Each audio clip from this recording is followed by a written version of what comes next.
Shalom, this is Bill. So in our previous explainer, we put a narrative to the test. Now we're tackling a different kind of question. It's not about what a specific passage shows, but whether the foundation of this entire study actually holds water in the real world. Let's look at the objection, plain and simple. Could reading Devash and Mele as land-based sweeteners instead of bee honey just be our own idiosyncratic interpretation? Is it possible this is a conclusion that only exists within the confines of our own study, with absolutely no backing from outside scholarship, archaeology, or history? You know, that is a perfectly fair question to ask of any study that leans this heavily on how two ancient words are translated. We've actually already walked through the linguistic groundwork together. Devash, at its very root, doesn't describe an insect at all. It literally describes a physical quality. We're talking about something thick, sticky, and adhesive, a lot like tree sap. And that's not some unique assumption we just came up with. It's simply what the word means. But look, a word's root is one thing. The real test is whether serious, professional scholars, working completely apart from us, land on the exact same reading when they look at the text. So let's put it to the test. Does this theory only survive inside our bubble, or does it show up independently? Well, as you'll see, we are definitely not alone here. Several highly respected scholars across entirely different fields have arrived at the exact same conclusion. Let's start with Jacob Milgrom. His commentary on Leviticus is widely considered the absolute definitive modern treatment of the book. When Milgrom examined Leviticus 2:11, which is the passage where Devash is strictly barred from the altar, he concluded that the only translation that makes sense is a fermentable fruit syrup. He actually tied the word to its Ugaritic and Akkadian cousins, which were consistently used to mean plant-based sweeteners across the entire ancient Near East. Then we have Nathan MacDonald, a Hebrew Bible scholar over at Cambridge. He tackled this from an archaeological angle, rather than just textual commentary. In his book, Looking at Ancient Israelite Diets, he tracked date syrup as a massive, genuine dietary staple of Iron Age Israel. We're talking evidence found in pits, carbonized remains, and storage patterns all over the land. Meanwhile, bee honey, it only ever shows up as a marginal, occasional food item. It was never a daily staple. Next up is Yehuda Felix, who held the chair of biblical botany at Bar Ilan University. He brought a literal lifetime of expertise on the actual plant life of Israel to this debate. He argued that the famous phrase, "a land flowing with milk and honey," is absolutely describing fruit tree honey.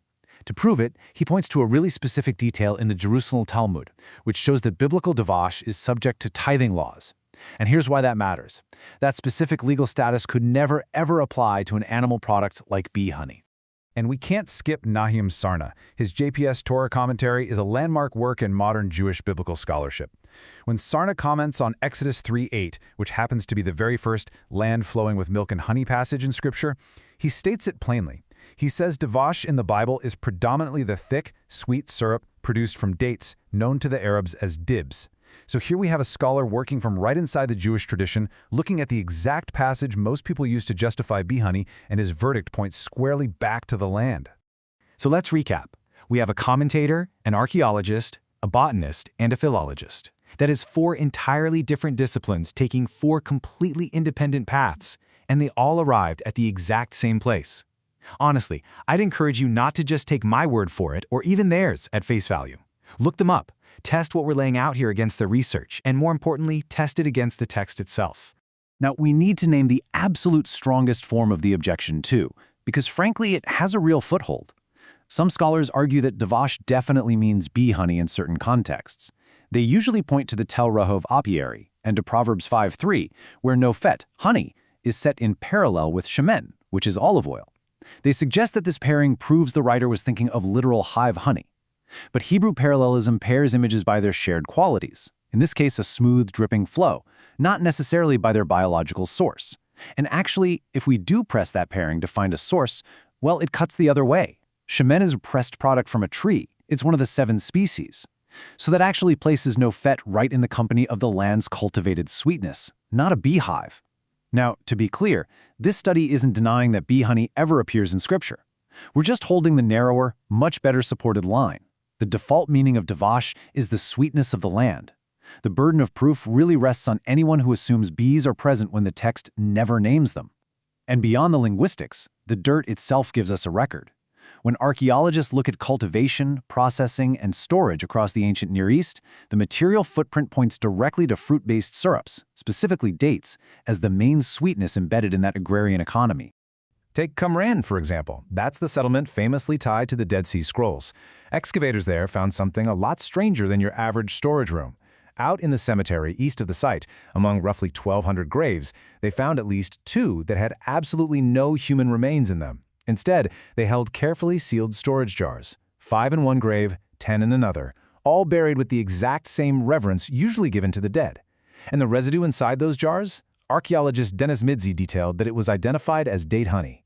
Now, whatever the actual meaning behind that burial was, and scholars are still debating that, the jars themselves prove the point that matters for us. Date honey was manufactured, sealed, stored, and valued so highly that it was treated as a consecrated commodity right in the middle of the Judean wilderness. And down at Ein Gedi, which is an oasis historically famous for its date palm groves, archaeologist Gideon Haddas led decades of excavations. His team documented massive agricultural terraces and complex irrigation systems that were entirely built around large-scale date cultivation. This is concrete, physical evidence that the people living in the Judean wilderness were processing plant-based sweetness on a literal industrial scale. It was the absolute backbone of their agricultural economy. And you know, this kind of massive infrastructure wasn't unusual at all. Scholarship covering the same period has documented extensive installations for wine and olive oil production all across Israel and the broader Mediterranean. We're talking thousands of ancient presses, all carefully cataloged and dated, proving they had a fully developed agricultural economy driven by the produce of the land. Date syrup production fit perfectly into that exact same economy, sitting right alongside wine, oil, and grain, which, by the way, is exactly the produce listed in Deuteronomy 8:8. Now, we have to be honest here. There is a gap in the archaeological record, and it cuts both ways. Sugars, whether they come from bee honey or date syrup, are water-soluble. That means they degrade extremely quickly in most burial conditions. That's exactly why finding confirmed ancient honey residue is incredibly rare across the globe. Just to put it in perspective, the first time researchers ever successfully recovered actual honey sugars and bee proteins from a sealed ancient vessel was during a 2025 reanalysis of jars from Italy, and those only dated back to the 500s BC. What survives much better is beeswax, because it's a stable lipid. That's actually how the Tel Rehov apiary was confirmed in the first place. So the truthful picture isn't that date syrup survives the test of time while bee honey vanishes. The truth is that direct residue evidence for any ancient honey, bee or date, is remarkably scarce. Because of that, what we have to rely on is the scale of the infrastructure. On one hand, you have hundreds of clay hives at Tel Rehov. On the other, you have massive, extensive date palm terracing and irrigation at Ein Gedi, plus those jars of date honey buried at Qumran. Speaking of Tel Rehov, that really is the most serious challenge to our case, so it absolutely deserves to be met head-on. Archaeologists there really did uncover a massive, highly organized Iron Age apiary made of clay hive cylinders. It's genuine, undeniable proof that managed beekeeping existed in the Jordan Valley back in the 10th and early 9th centuries BC. But when you look at the specifics, they actually reinforce the dominance of fruit syrup rather than undermine it. You see, laboratory analysis of the carbonized bees found at the site revealed they were a non-local subspecies imported all the way from modern-day Turkey. This was a highly specialized, elite operation managing foreign insects. It was definitely not some common, everyday indigenous practice. And keep in mind, despite decades of exhaustive digging all across Israel, no comparable apiary from this period has ever been found anywhere else. Tel Rehov stands completely alone in the material record. It was a rare, extraordinary exception, not the everyday baseline of agricultural abundance that the biblical descriptions require. Bee honey was a real thing for sure, but it was a hyper-localized luxury. It was never the baseline agricultural standard of the Promised Land. When we turn to ancient Jewish sources, they offer their own incredibly clear testimony, consistently linking Devash to date or fruit syrup. Take the Talmud, for instance. Over in Ketubot 111b, it explicitly clarifies that biblical honey refers to date syrup.